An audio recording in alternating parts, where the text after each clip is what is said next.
Growing up, you might have felt like money is scarce and you have to hold on to it.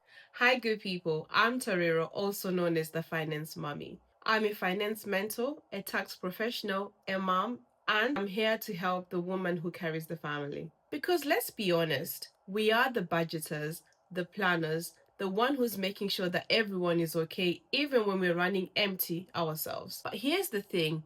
No one really taught us how to manage money with confidence. Growing up in the UK, we never really talked about money in school. And at home, it was always a topic that adults engage in, and we need to break this cycle. So I myself had to learn the hard way, balancing bills, work, motherhood, and dreams. And through that, I realized something powerful. Managing money isn't just about numbers. It's about freedom, security, and peace of mind. So today I want to share some of the things that I'm teaching my daughter, the money lessons which I wish I was taught when I was growing up. Because when we teach our daughters about money, we're not just shaping their wallets, we're also shaping their future. The first lesson is money is a tool, not a trophy. When I was younger, I used to think that having a lot of money meant success. That people who had a lot of money were more happier, secure, and more deserving. But I've learned that money is just a tool and it doesn't define you. So it's really important to let our little girls know that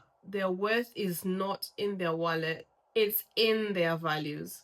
Money just helps them live those values with confidence. If she wants to buy something, I always ask her, do you need it or you just want to buy it because someone else has it? That small question teaches her to connect money to purpose and not the pressures of life. The second lesson I'm teaching her is that saving is not a restriction, it's a direction. When I was in my 20s, saving money always felt like I was missing out. It felt like I was punishing myself for wanting more. Now I teach her that saving isn't saying no, it's saying yes. Yes to the goals, yes to the options, and yes to the peace of mind. We have 3 jars at home, one for saving, one for spending, and another one for giving. Even if it means a few pennies from her pocket money, she decides which jar it goes into, because I want her to feel ownership, not shame, when it comes to money. Lesson number 3, we talk about money openly. I don't want money to be something that we whisper about, especially when times are tough, because she needs to learn that things can be good and things can also be bad, and how can we improve. So it's all about teaching them how to come up with solutions to certain problems that they have in their life.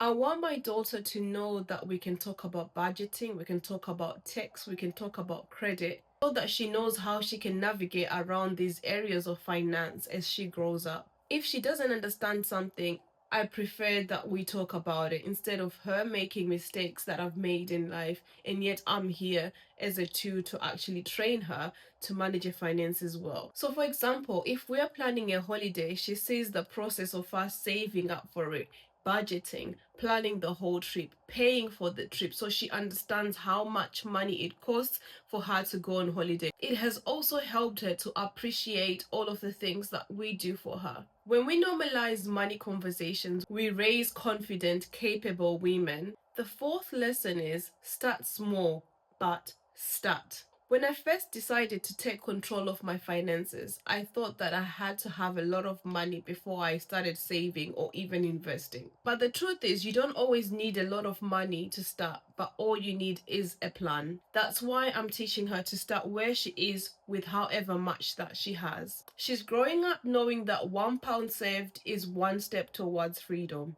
Even one smart choice is progress. Because financial peace isn't about being rich, it's about being ready. The fifth lesson is generosity is part of wealth. Growing up, you might have felt like money is scarce and you have to hold on to it. But what I've learned is that true wealth comes with freedom to give. That's why one of her jars is for giving, even if it's small. Whether she uses it to donate to the school fundraiser, whether she gives into church, and whether she decides to give to someone in need. I want her to know that money isn't just about what you keep. It's also something that you can contribute. So these are the 5 lessons that I'm teaching my daughter, as well as leaving myself. Because the truth is, as women, we carry so much. The family, the finances, and the emotional load. And yet we rarely give ourselves the credit for it. But you the woman who keeps everything running deserves financial peace too. And that's what the Finance Mommy is here for.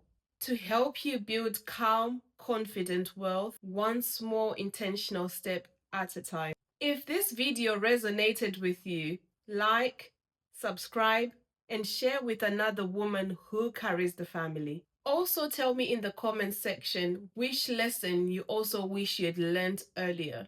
Together, we're not just talking about money, we're changing what it actually means to be financially free.